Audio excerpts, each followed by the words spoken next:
যেই বিষয়টা আমরা আলোচনা করব সেই বিষয়টা হলো আমাদের মধ্যে অনেকের ভুল ধারণা রয়েছে। ধারণাটা এমন, আমরা মনে করি এই আশুরার তাৎপর্য শুধু ডিপেন্ড করে কারবালার ঘটনা। আশুরা মানেই যে কারবালা, এই কথাটা ভুল। এই কথাটা ভুল। আশুরা মানেই কারবালা, এই কথাটা ভুল। তবে আশুরার দিনে ঘটে যাওয়ার একটি অন্যতম গুরুত্বপূর্ণ একটি ঘটনা, ইরাকের ফুরাত নদীর তীরে হযরত হুসাইন রাদিয়াল্লাহু তাআলা সহ ৭২ জন মুসলমান নিয়ে নির্মমভাবে তারা শাহাদত বরণ করেছিলেন। এই ঘটনাটাও একটি উল্লেখযোগ্য ঘটনা। কিন্তু এবার আমরা বিশ্লেষণ করব যে আশুরা মানে কারবালা নয়। তার কারণ হলো কারবালার কারণেই 10 মুহররম বা আশুরার মর্যাদা বেড়েছে, বিষয়টা এমনটা নয়। আল্লাহর নবী রাসূলুল্লাহ সাল্লাল্লাহু আলাইহি ওয়াসাল্লাম নবীজি যখন জীবিত ছিলেন, নবীজি নিজেও আশুরার দিনটাকে সম্মান করেছেন, মর্যাদা দিয়েছেন, রোজা রেখেছেন, সাহাবীদেরকে রোজা থাকতে বলেছেন। ঠিক না ব্যাঠিক? আল্লাহর নবীর ইন্তেকালের খুব ভালোভাবে বুঝবেন। আল্লাহর নবী রাসূলুল্লাহ সাল্লাল্লাহু আলাইহি ওয়াসাল্লামের ইন্তেকালের অর্ধ শতাব্দীর পরে 61 হিজরি সনে ওই কারবালার ঘটনা ঘটেছে। আল্লাহর নবী ইন্তেকালের আগে না পরে? আল্লাহর নবী ইন্তেকালের পরে ঘটনা ঘটেছে। কত হিজরি সনে? 61 হিজরি সনে, অর্ধ শতাব্দীর পরে।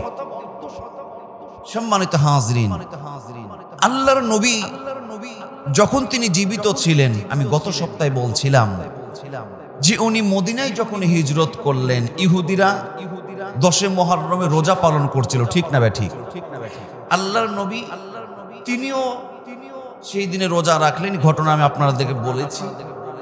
দেখেন, নবীজির ইন্তেকালের অর্ধ শতাব্দীর পরে ইরাকের এই ঘটনা ঘটেছে এবং নবীজি জীবিত থাকা অবস্থায়ও তিনি কিন্তু বলে যায় নাই যে এমন একটা ঘটনা ঘটতে পারে বা এমন একটি বিষয় আসবে বা আমার দৌহিত্র ইমাম হোসাইন সহ কিছু মুসলমান মারা যাবে, তার কারণে মুহররমটাকে গুরুত্ব দেওয়া হবে, 10 মুহররমের তাৎপর্য বেড়ে যাবে। এইরকম কোনো দালিলিক হাদিস নাই। আমি আমারও বলছি, ভুল বুঝবেন না। আমি আবারও বলছি, কারবালার ঘটনাকে অসম্মান করার, কারবালার ঘটনাকে অস্বীকার করার কোনো যুক্তিকতা নেই। কেউ যদি অস্বীকার করে তার ঈমান থাকবে না, সে মুসলমান থাকবে না। তার কারণ আল্লাহর নবী বলেছেন যে আমার হাসান হোসাইনকে ভালোবাসতে জানে না, সে নবী আমাকেও ভালোবাসতে পারবে না। আমি বুঝাতে চাচ্ছি, আর কারবালার আশুরা মানেই কারবালার ঘটনা নয়, এর পিছনেও পৃথিবীতে ঘটে যাওয়া অসংখ্য তাৎপর্যপূর্ণ ঘটনা আল্লাহ পাক পৃথিবীর বুকে ঘটিয়েছেন না ঘটান নাই? বলে বুঝে থাকলে বলুন, ঘটিয়েছেন না ঘটান নাই? ঐতিহাসিকদের মতে অসংখ্য ঘটনা পাওয়া যায়। তার মধ্যে আজকে আমি আপনাদেরকে 10টি শুধু ঘটনার উল্লেখ করব, নামগুলো বলবো। ঘটনা বলার বিস্তারিত সময় পাবো না। পৃথিবীতে যত ঘটনা ঘটেছে তার মধ্যে উল্লেখযোগ্য 10টি ঘটনা আমি বলবো।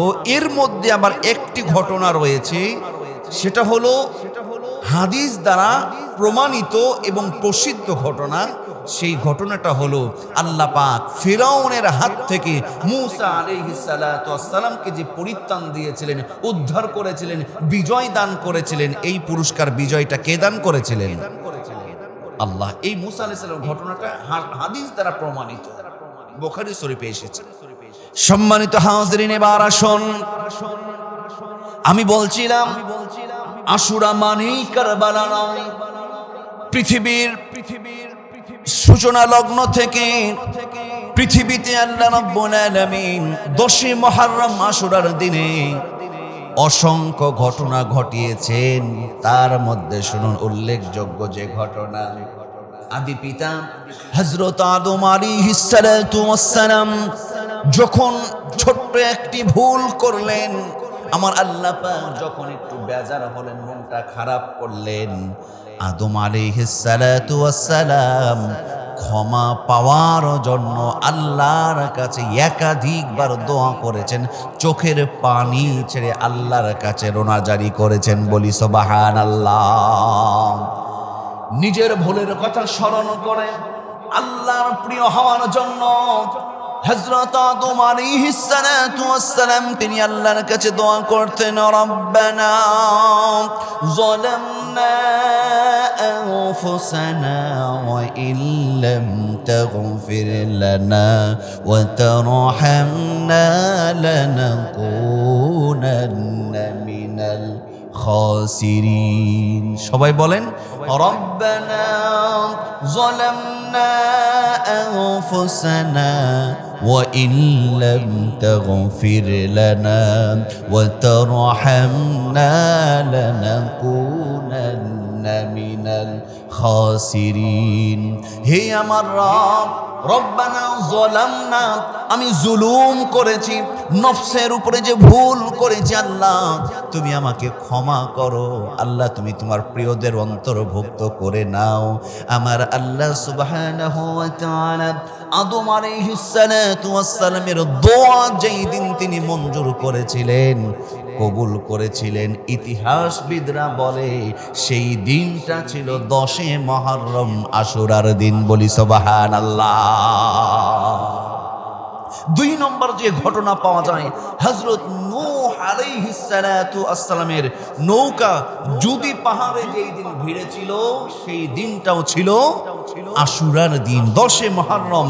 3 নম্বর উল্লেখযোগ্য ঘটনার মধ্যে একটি ঘটনা হলো হযরত ইব্রাহিম আলাইহিস সালাতু ওয়াস সালাম নমরুদের অগ্নিকুণ্ড আগুন থেকে উদ্ধার হয়েছিলেন, মুক্ত জীবন লাভ করেছিলেন, সেই দিনটাও ছিল আশুরার দিন, 10 মুহররম।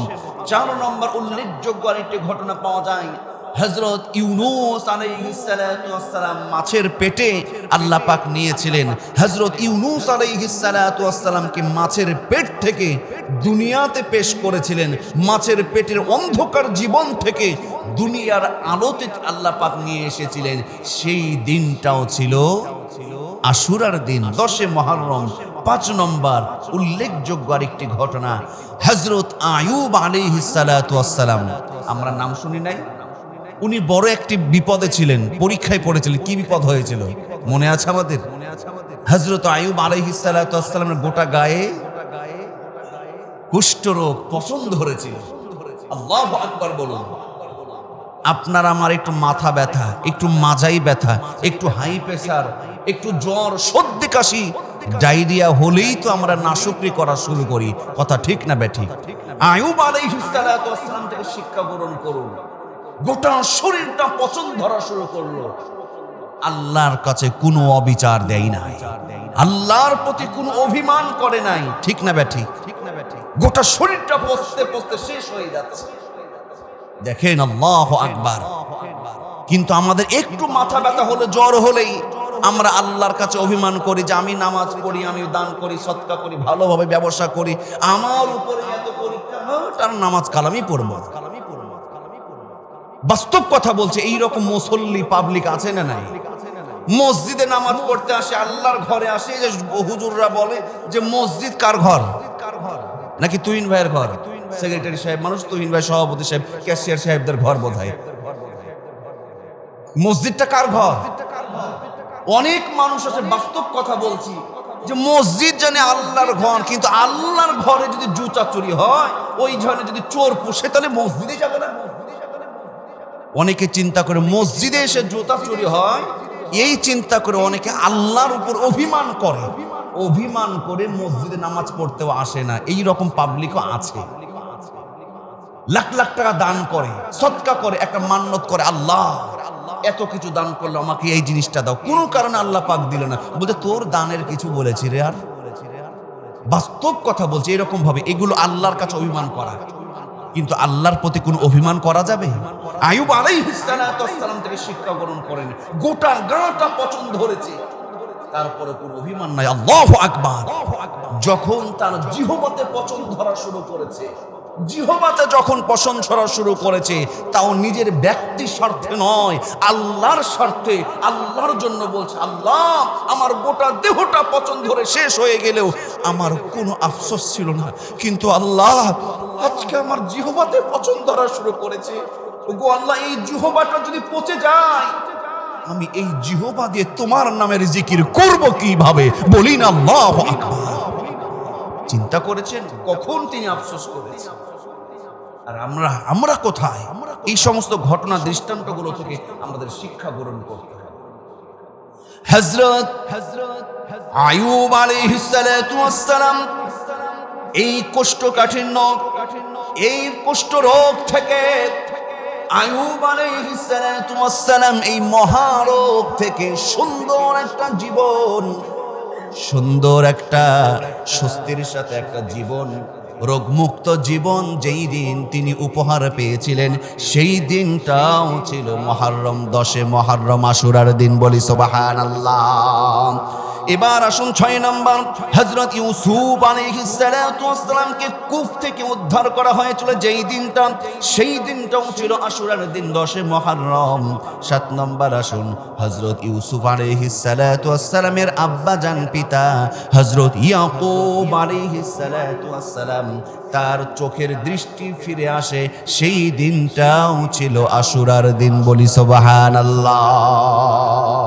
8 নম্বর, হযরত ঈসা আলাইহিস সালাতু ওয়াস সালামকে আল্লাহ পাক 10 মুহররমে আকাশে উত্তোলিত করেছিলেন। আকাশে উত্তোলিত হয়েছিল হযরত ঈসা আলাইহিস সালাতু ওয়াস সালাম কতই মুহররমে? 10 মুহররম আশুরার দিনে।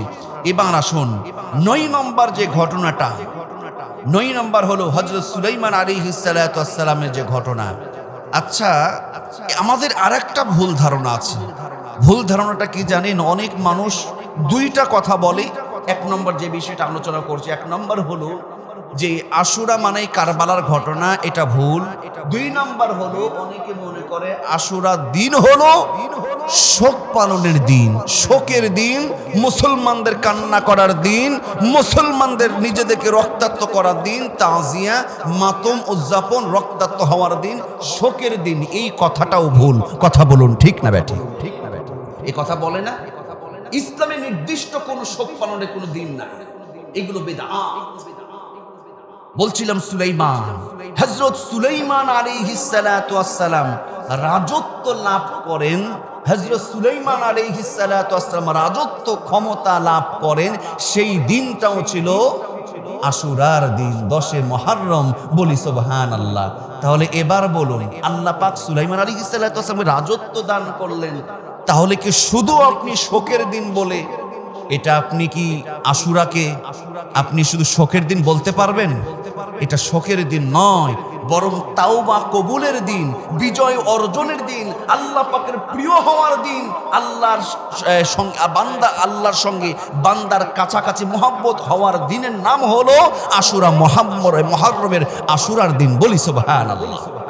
এই হলো 9টি।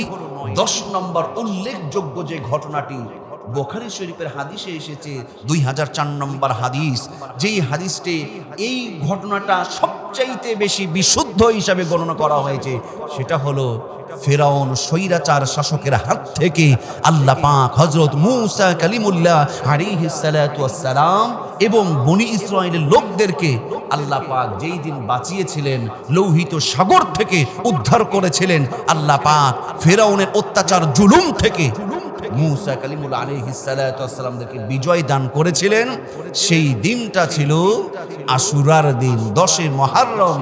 বলি সুবহানাল্লাহ। এই 10 মুহররমে মূসা কালিমুল্লাহ আলাইহিস সালাতু ওয়াস সালামকে ফিরাউনের উপরে বিজয় দিয়েছিলেন। এই ঘটনাটা কত আগের, সেই ঘটনাকে কেন্দ্র করে নবীজি মহব্বত করেছেন, রোজা থেকেছেন, মুসলমানদেরকে রোজা থাকতে বলেছেন। নবীজি জীবিত অবস্থায় আশুরাকে মহব্বত করেছেন। নবীজি ইন্তেকালের অর্ধ শতাব্দীর পরে 61 হিজরি সনে কারবালার এই ঘটনা ঘটেছে। এবার বলুন যে আসলেই শুধুমাত্র কি আশুরা মানে কি কারবালা? তবে 10 মুহররম আশুরার ঘটে যাওয়া একটি অন্যতম ঘটনা হলো কারবালার ঘটনা। কথা ঠিক না ব্যাঠি?